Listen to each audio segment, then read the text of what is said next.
Hello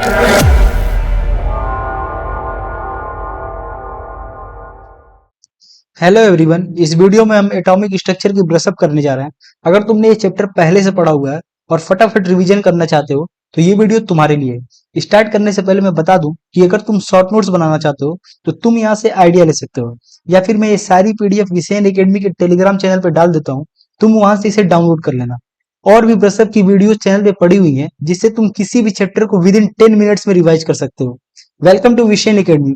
मेरा नाम है हर्ष सिंह। जल्दी से चैनल को सब्सक्राइब कर लो और चलो वीडियो को शुरू करते हैं। सबसे पहले हम देखेंगे Bohr's atomic model. This is applicable for single electron species like hydrogen, helium positive, beryllium 3 positive, etc. And electrons are only in those orbital where its angular momentum mvr equals to nh upon 2 pi, where m is mass of electron, n is number of orbit, h is Planck's constant, and इसकी value क्या होती है 6.626 into 10 to the power minus 34 joule second. इसकी value कभी exam में दी हुई होती है, कभी नहीं दी हुई होती है, तो इसको याद कर लेना। v is velocity of electron and r is the radius of orbit, and these orbit are called stationary orbit because electron does not radiate energy in these orbit। जैसा कि रदरफोर्ड मॉडल में होता था, उसमें क्या होता था, इलेक्ट्रॉन एनर्जी रेडिएट करते करते आके न्यूक्लियस में कोलैप्स हो जाती थी। तो यहाँ पे ऐसा कुछ नहीं हो रहा है, और ऐसा कुछ नहीं हो रहा है, इसकी वजह से क्या है, स्टेशनरी ऑर्बिट है। And energy is emitted and absorb when electron jumps. तो एनर्जी कब एमिट होती है, कब एब्जॉर्ब होती है, जब इलेक्ट्रॉन क्या करता है, जंप करता है। ओके, अब बात करेंगे calculation of radius of nth Bohr's orbit. तो ये हमारा एक एटम है जिसकी एटॉमिक नंबर क्या है, जेड है। तो न्यूक्लियस पे चार्ज कितना हो जाएगा, जेड इंटू ई। एंड हमारा एक सिंगल इलेक्ट्रॉन स्पीसीज है। ओके, बोहर्स मॉडल में क्या होता है, सिंगल इलेक्ट्रॉन स्पीसीज होता है। एंड इसकी बीच की डिस्टेंस क्या है, आर है, यानी कि रेडियस आर है। तो फोर्स ऑफ इलेक्ट्रोस्टैटिक्स क्या हो जाएगा, के Z E into e, k Z e square upon r square. And centripetal force क्या हो जाएगा, m v square upon r. तो इसको स्टेबल रहने के लिए क्या होना पड़ेगा, जो फोर्स ऑफ इलेक्ट्रोस्टैटिक है एंड फोर्स ऑफ सेंट्रीपिटल है, दोनों इक्वल होना चाहिए।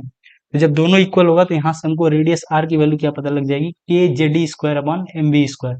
एंड वी की वैल्यू हम यहाँ से लिख लेंगे, m v r equal to n h upon two pi. यहाँ से वी की वैल्यू क्या हो जाएगी, v equal to n h upon two pi m r. And जब v की वैल्यू इसमें रखेंगे एंड k की value 9 into ten to the power 9 रखेंगे, एंड इलेक्ट्रॉन की चार्ज कितनी होती है, 1.6 into ten to the power minus 19 coulomb रखेंगे, तो रेडियस r की वैल्यू क्या आ जाएगी, 0.529 n square upon Z angstrom. इसको याद रखना, इस पर डायरेक्टली क्वेश्चन आता है। Next is calculation of velocity of nth Bohr's orbit, and this is our third topic. Okay, velocity v equal to क्या हो जाएगा, 2.18 into ten to the power 6 Z upon n metre per second. And time period t equal to क्या हो जाएगा, circumference 2 pi r upon velocity v। And frequency equal to क्या होता है, time period का इनवर्स होता है 1 अपॉन t हो जाएगा। Now calculation of energy of nth Bohr's orbit. Kinetic energy equal to क्या होता है, minus 1 upon 2 of potential energy. And energy e equal to क्या होता है, 1 अपॉन 2 ऑफ पोटेंशियल एनर्जी, मतलब हाफ ऑफ पोटेंशियल एनर्जी, या फिर negative of kinetic energy. And energy e की वैल्यू क्या हो जाएगी, minus 13.6 z square upon n square electron volt. Okay, next है ग्राउंड स्टेट। ग्राउंड स्टेट किसको बोलते हैं, लोवेस्ट एनर्जी स्टेट को क्या बोलते हैं, ग्राउंड स्टेट बोलते हैं, n equal to 1। Excited state किसको बोलते हैं, state other than the ground state. Ground state के अलावा कोई भी स्टेट हो, जैसे एन इक्वल टू 2 3 4 कोई भी ऑर्बिट हो, उसको एक्साइटेड स्टेट बोलते हैं। एंड एक्साइटेशन एनर्जी क्या होती है, energy required to move electron from ground state to any other excited state. Ground state n equal to 1 से किसी भी अनदर स्टेट 2 3 4 या फिर किसी भी ऑर्बिट में जब जंप कराने के लिए जो भी एनर्जी हमें चाहिए, उसको क्या बोलते हैं, एक्साइटेशन एनर्जी बोलते हैं। एंड आयोनाइजेशन एनर्जी क्या होती है, minimum energy required to move an electron from ground state to n equal to infinity. Ground state से इन्फिनिटी पे भेजने के लिए जितनी एनर्जी की रिक्वायर होती है, उसको क्या बोलते हैं, आयोनाइजेशन एनर्जी बोलते हैं। नेक्स्ट है बाइंडिंग एनर्जी। बाइंडिंग एनर्जी क्या होता है, energy required to move an electron from any state to infinity. किसी भी स्टेट से एन इक्वल टू 1 2 3 4 कोई भी हो सकता है, इन्फिनिटी तक भेजने के लिए जितनी हमें एनर्जी चाहिए होती है, उसको क्या बोलते हैं, बाइंडिंग एनर्जी बोलते हैं। एंड यही बाइंडिंग एनर्जी जब एन इक्वल टू 1 से इन्फिनिटी में भेजा जाएगा, तो वो क्या हो जाएगी, आयोनाइजेशन एनर्जी हो जाएगी। तो binding energy of ground state equal to क्या होता है, ionization energy of atom. And binding energy of any state equal to क्या हो जाएगा, 13.6 z square upon n square. Z क्या है, एटॉमिक नंबर है, एंड एन क्या है, ऑर्बिट का नंबर। एंड लीस्ट एनर्जी कहाँ पे होगी, ग्राउंड स्टेट पे होगी, एंड हाईएस्ट एनर्जी कहाँ पे होगी, इन्फिनिटी पे होगी। नेक्स्ट है हमारा हाइड्रोजन स्पेक्ट्रम। हाइड्रोजन स्पेक्ट्रम में दो टाइप के स्पेक्ट्रम देखेंगे, emission spectrum and absorption spectrum. तो वेव नंबर वी बार की वैल्यू कैसे पता करेंगे हम, ये क्या होता है, वेवलेंथ का इनवर्स होता है, 1 अपॉन लेमडा होता है। एंड इसकी वैल्यू क्या होती है, are Z square 1/n1 square minus 1/n2 square. यहाँ पे आर क्या है, रिडबर्ग्स कांस्टेंट है, इसकी वैल्यू क्या होती है 1 × 10⁻⁷ मीटर इनवर्स होती है, इसको याद रखना। एंड वी बार क्या है, वेव नंबर, एंड लेमडा क्या है, वेव लेंथ है। एब्जॉर्प्शन स्पेक्ट्रम में एनर्जी ई की वैल्यू क्या होती है, hc/λ। जब लेमडा मैक्सिमम होगा तो एनर्जी मिनिमम होगी।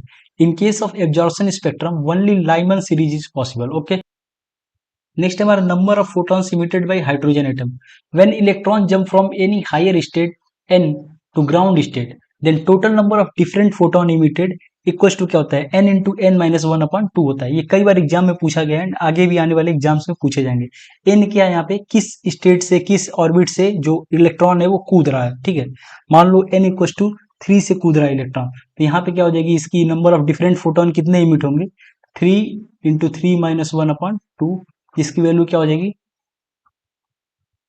तो 3 डिफरेंट फोटॉन क्या होंगे, इमिट होंगे। ओके, नेक्स्ट सेकंड केस क्या है, if electron jump from any higher state n2 to another higher state n4, then total number of different photon emitted equals to क्या हो जाएगा, delta n into delta n minus 1/2। And यहाँ पे delta n की value क्या है, n2 minus n1 है।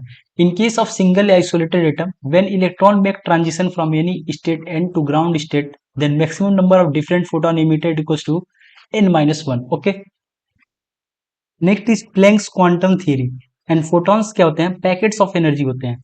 Energy e की वैल्यू क्या हो जाएगी, एच म्यू हो जाएगी, जिसकी वैल्यू क्या होती है, hc/λ। एंड ये क्या है, एनर्जी ऑफ फोटॉन है। एंड एनर्जी ई की वैल्यू जब क्या हो, n फोटॉन्स हो, तब क्या होगी, तो n इंटू क्या हो जाएगा, ई नॉट हो जाएगा, जिसकी वैल्यू क्या हो जाएगी, n hc/λ। ये क्या है, total energy of n photons है। Okay, the smallest quantity of energy that can be emitted or observed in the form of electromagnetic radiation is called quantum of light or photon. Okay, अगर हमें energy electron volt में पता करना हो तो हम क्या लिख सकते हैं, सिंपली hc को रिप्लेस कर सकते हैं 12,400 से, एंड लेमडा जो है हमारा किस में होना चाहिए, एंगस्ट्रॉम में होना चाहिए। तब हम ये फॉर्मूला यूज करके बहुत ही आसानी से एनर्जी पता कर सकते हैं। And 1 electron volt equals to क्या होता है, 1.6 इंटू 10⁻⁻19 जूल होता है। ओके, अब हमारा नेक्स्ट है डुअल नेचर ऑफ इलेक्ट्रॉन और वेव पार्टिकल डुअलिटी और डी ब्रोगली हाइपोथेसिस। यहां से हमको क्या मिलेगा, डी ब्रोगली वेवलेंथ मिलेगा। According to de Broglie, if a particle having mass m is moving with velocity v, then its wavelength is given by lambda equals to h/mv। mv क्या होता है, momentum होता है, तो इसको क्या लिख सकते हैं, h/p लिख सकते हैं। एंड lambda इक्वल्स टू क्या हो जाएगा, जो मोमेंटम p है वो किसके इक्वल होता है, √2 into mass into kinetic energy. तो लेमडा को हम क्या लिख सकते हैं, h/√2m into kinetic energy. And जब पोटेंशियल डिफरेंस दिया हो तब लेमडा की वैल्यू क्या हो जाएगी, h/√2m⁴v। Okay, and if particle is electron, तब जो लेमडा की वैल्यू एंगस्ट्रॉम में आएगी वो क्या हो जाएगी, √150/v। Okay, next is circumference and wavelength relation. इस पे क्वेश्चन आया हुआ है पहले का। ओके, तो n लेमडा इक्वल टू क्या हो जाएगा, 2πr हो जाएगा। यहाँ पे n जो है वो क्या है, ऑर्बिटल है, लेमडा क्या है, वेवलेंथ है। ओके, एंड r क्या है, रेडियस है। तो सर्कमफ्रेंस और वेवलेंथ के बीच में रिलेशन क्या होता है, l lambda equal to 2πr। Okay, next is Heisenberg's uncertainty principle. तो delta x into delta p is greater than equal to h/4π। And delta x delta p को हम क्या लिख सकते हैं, m डेल्टा v, मास तो कांस्टेंट रहेगा, velocity में ही अनसर्टेनिटी आएगी। Okay, delta v is greater than equal to h/2π। Okay, m क्या है, मास ऑफ पार्टिकल है, एंड डेल्टा v क्या है, uncertainty in measurement of velocity. Okay, delta e dot product of delta t is greater than equal to h/4π। Next is orbital. Orbital किसको बोलते हैं, it is defined at the region of space where the probability of finding electron is maximum. कितना होता है, 91 to 95% chances होते हैं कि हमें वहां इलेक्ट्रॉन मिल जाएगा। Next is quantum number. Quantum number क्या होता है, it is set of 4 number which is required to define any electron completely in an atom. Okay, it is known as quantum number. जैसे कि हमें अपना एड्रेस बताना होता है तो सबसे पहले हम क्या बताते हैं, कंट्री बताते हैं, ठीक, फिर स्टेट बताते हैं, फिर डिस्ट्रिक्ट बताते हैं, फिर अपने गांव का नाम बताते हैं। तो यहाँ भी क्या हो रहा है, 4 एड्रेस बतानी पड़ रही है हमको। तो वैसे ही क्वांटम नंबर क्या होता है, सेट ऑफ 4 नंबर होता है जो कंप्लीटली एड्रेस बताता है कि उस जगह पे क्या है, एटम है, सॉरी उस जगह पे क्या है, इलेक्ट्रॉन है। ठीक है, सबसे पहले हम देखेंगे principal quantum number. It gives information about shell number of electron that is the size of electron cloud. Okay, इसको हम मान सकते हैं जैसे कि सबसे पहले हमने इंफॉर्मेशन क्या दिया कि हम इंडिया से हैं, ठीक है, तो ये क्या प्रिंसिपल क्वांटम नंबर है, ये किसके बारे में बता रहा है कि किस सेल में इलेक्ट्रॉन है। ठीक, and it can have value from 1 2 3 4, ऐसे इसकी वैल्यू हो सकती है एंड इसको डिनोट किया जाता है KLMN। अब देखेंगे number of subshell present in shell n. N shell में अगर कोई एन सेल है तो उसमें कितना सबसेल होगा। जैसे इंडिया है तो इंडिया में कितने स्टेट हैं, 28 स्टेट है। तो वैसे ही एन की वैल्यू जब 1 होगी तो इसमें सबसेल कितना होगा, एस होगा, केवल केवल सिंगल एक होगा। जब एन की वैल्यू 2 होगी तो इसमें 2 सबसेल होगा, SP। एन की वैल्यू 3 होगी तो SPD 3 सबसेल होगा एंड एन की वैल्यू 4 होगी तो SPDF 4 सबसेल होगा एंड ऐसे ही बढ़ते जाएंगे, ठीक है। और यहाँ पे एंगुलर मोमेंटम MVR की वैल्यू क्या होती है, NH/2 pi. And number of orbital in shell equal to क्या होता है, n square. And maximum number of electron in shell क्या होता है, 2n स्क्वायर के इक्वल होता है। Next is azimuthal quantum number या फिर एंगुलर क्वांटम नंबर। हमने कंट्री बता दिया, अब क्या बताएंगे हम, स्टेट बताएंगे, ओके। तो it gives information about subshell of electron, that is shape of electron cloud, okay. And can have value from 0 to n-1। And each value of L, जो भी एल की वैल्यू आएगी वो सब क्या बताएंगे, एक एक सबसेल को डिनोट करेंगे। जैसे कि हमने एल की वैल्यू 4 ले ली, ठीक है। तो एल की वैल्यू क्या हो सकती है, 0 हो सकती है, 1 हो सकती है, 2 हो सकती है, 3 हो सकती है। कहाँ तक वैल्यू हो सकती है, n-1 तक हो सकती है। 4 - 1 = 3। तो 0 से लेके 3 तक वैल्यू हो सकती है एल की। तो जब एल की वैल्यू 0 होगी तो एस सबसेल को डिनोट करेगा। एल की वैल्यू 1 होगी तो पी सबसेल। एल की वैल्यू 2 होगी तो डी सबसेल एंड एल की वैल्यू जब 3 होगी तो F subshell, okay. And orbital angular momentum यहाँ पे एल इक्वल टू क्या होता है, √L × L+1 H/2 pi, okay. Next is magnetic quantum number. अब हम बताएंगे अपने डिस्ट्रिक्ट का नेम, ओके। तो it gives information about orbital, that is orientation of electron cloud, okay, and can have the value from -L to +L including 0, that is total 2L plus। हर एक L की value क्या बताएगी, एक orbital को denote करेगी। अब हमारा N की वैल्यू क्या है, 3 है, ठीक है। तो L की वैल्यू क्या हो सकती है, 0 1 2। L की वैल्यू क्या हो सकती है, n-1 तक हो सकती है, तो 3 - 1 यानी कि L की वैल्यू 0 से लेकर 2 तक हो सकती है। तो 0 1 2, ठीक। अब M की वैल्यू क्या हो जाएगी, 0 है तो केवल 0 रह जाएगी, 1 है तो क्या हो जाएगी, -1 0 +1 एंड 2 रहेगी तब क्या हो जाएगी, -2 -1 0 1 2, ठीक। तो एल की वैल्यू, एम की वैल्यू कहाँ तक से कहाँ तक हो सकती है, +L से -L तक हो सकती है including 0, okay. Next is spin quantum number. अब हम बताएंगे अपने गांव का नाम, ठीक। It gives info about spin off electron and can have value +1/2 और -1/2, ठीक। एंड ये मेंस में पूछा भी गया है कि एक ऑर्बिटल में कितने इलेक्ट्रॉन होते हैं। तो कितने इलेक्ट्रॉन होते हैं, 2 इलेक्ट्रॉन होते हैं, दोनों अपोजिट डायरेक्शन में होते हैं, ओके। पॉजिटिव साइन क्या बताता है, जो यहाँ पे लगा हुआ है, ये बताता है कि क्लॉकवाइज स्पिनिंग है एंड निगेटिव क्या बताता है कि एंटी क्लॉकवाइज स्पिनिंग है। एंड ये स्पिन एंगुलर मोमेंटम की वैल्यू क्या होती है, √S × S+1 H/2 pi. And S equal to क्या होता है, टोटल स्पिन वैल्यू होती है, जिसकी वैल्यू क्या हो जाएगी, 1/2 × number of unpaired electrons and Sai ABC। अब ये ABC क्या डिनोट करता है, ठीक है, वेव फंक्शन साई। यहाँ पे A जो है वो n को डिनोट करता है, n क्या है, प्रिंसिपल क्वांटम नंबर है। B जो है L को डिनोट करता है, L क्या है, azimuthal quantum number. And C जो है वो M को डिनोट करता है, जो क्या होता है, मैग्नेटिक क्वांटम नंबर होता है, ओके। तो इस पे भी क्वेश्चन आता है, ठीक है। एंड साई स्क्वायर क्या होता है, प्रोबेबिलिटी डेंसिटी बताता है, जो कि कहाँ से कहाँ तक हो सकती है, 0 से 1 तक हो सकती है, okay. Next is electronic configuration. Electronic configuration पढ़ने से पहले हम दो प्रिंसिपल पढ़ेंगे। पहला है Pauli's exclusive principle. No any two electron in an atom can have the same set of 4 quantum number, that is an orbital can not have more than 2 electron. तो अभी आप जहाँ खड़े हैं या फिर हम जहाँ बैठे हैं वहां पे तो केवल हम ही बैठे हैं, मतलब एक इंसान की एक लोकेशन पे केवल एक ही इंसान हो सकता है। वैसे ही एक लोकेशन पे ये क्वांटम नंबर क्या बताते हैं, लोकेशन बताते हैं इलेक्ट्रॉन के। तो एक लोकेशन पे केवल एक ही इलेक्ट्रॉन हो सकता है, ये तो कॉमन सेंस है, ठीक है। तो next is above principle.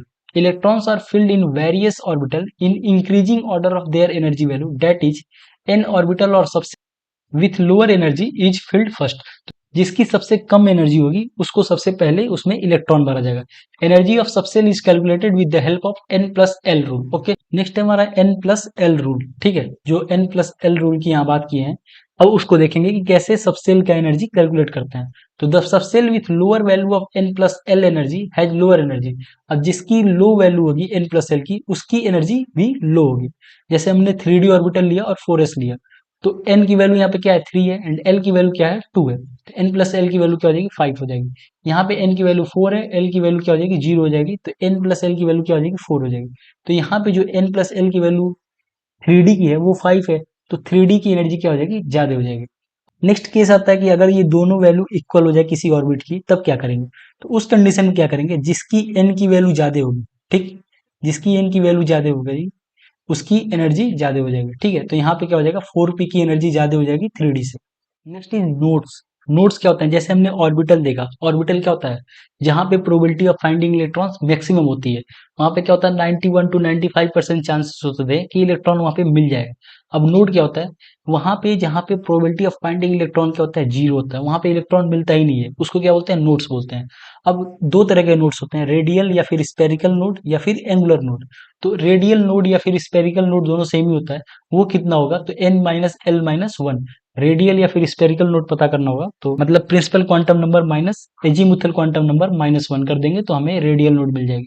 वैसे ही एंगुलर नोड की वैल्यू क्या हो जाएगी, एल हो जाएगी, जो हमारा एजीमुथल क्वांटम नंबर है वही क्या हो जाएगा, एंगुलर नोड के इक्वल हो जाएगा। ओके, एंड टोटल करने के लिए क्या करेंगे, दोनों को ऐड कर देंगे। तो हमने कम्युनिटी पे एक क्वेश्चन भी पोस्ट किया हुआ था, उसमें हमने पूछा था 3p में कितने रेडियल या फिर स्पेरिकल नोड है, ठीक है। तो यहाँ पे कितने रेडियल और स्पेरिकल नोड होंगे, एन की वैल्यू यहाँ पे 3 है, एल की वैल्यू L1 है, तो रेडियल या फिर स्पेरिकल नोड कितने होंगे, 3 -1 इक्वल टू 1। ओके, हमारा इलेक्ट्रॉनिक कॉन्फ़िगरेशन। तो इलेक्ट्रॉनिक कॉन्फ़िगरेशन हम कैसे करेंगे, तो सबसे पहले हमने एक प्रिंसिपल पढ़ा है, अफबाउ प्रिंसिपल। उसने क्या बोला कि जो लीस्ट एनर्जी वाली ऑर्बिटल होगी सबसे पहले उसको भरेंगे। सबसे कम एनर्जी किसकी है, 1s की है, तो पहले इसको भरेंगे, फिर किसकी है, 2s की है, फिर इसको भरेंगे। तो ये एरो से क्या लगेगा, पता लगेगा आपको किसको कब भरना है, ठीक है। या तो ऐसे आप पता कर लीजिए किसकी एनर्जी कम है किसकी ज्यादा है, या फिर ये ट्रिक है याद करने की, 1s फिर 2s, फिर ऐसे चल के आएंगे 2p फिर 3s, फिर ऐसे चल के आएंगे 3p फिर 4s। डीजेनरेसी क्या होता है, तो ऑर्बिटल विथ सेम एनर्जी, तो जिस ऑर्बिटल की, जिन ऑर्बिटल्स की सेम एनर्जी होगी उसको क्या बोलते हैं, डीजेनरेट ऑर्बिटल्स बोलते हैं। Single electron are always degenerate. Okay, next हमारा, next is Hund's rule of maximum multiplicity. तो म्यू की वैल्यू क्या हो जाएगी, √n × n+2 bm। ओके, n इक्वल टू क्या होता है, number of unpaired electron, and mu की वैल्यू जब जीरो होगी तो डायमैग्नेटिक होगी, एंड म्यू की वैल्यू जब नॉट इक्वल टू जीरो होगी तो पैरामैग्नेटिक एटम होगी।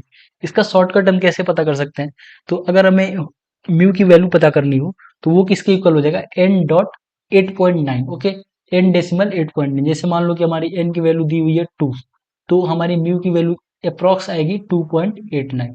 ऐसे ही अगर n की वैल्यू 3 दी हुई होती तो 3.89। ओके, इसी के अप्रॉक्स आएगा। तो जब ऑप्शंस में ज्यादा डिफरेंस ना हो, सॉरी, जब ऑप्शंस में ज्यादा डिफरेंस हो, तब हम क्या कर सकते हैं, इसका यूज करके फटाक से आंसर मार सकते हैं। यहाँ पे n की वैल्यू 1 से बड़ा होना चाहिए, तो अगर 1 पे भी यही ट्रिक लगा दोगे तो ज्यादा डिफरेंस आ जाता है। n की वैल्यू जब 1 होती है तो शायद 1.72 के आसपास कुछ आता है, तो ज्यादा डिफरेंस क्रिएट हो जा रहा है, ठीक है।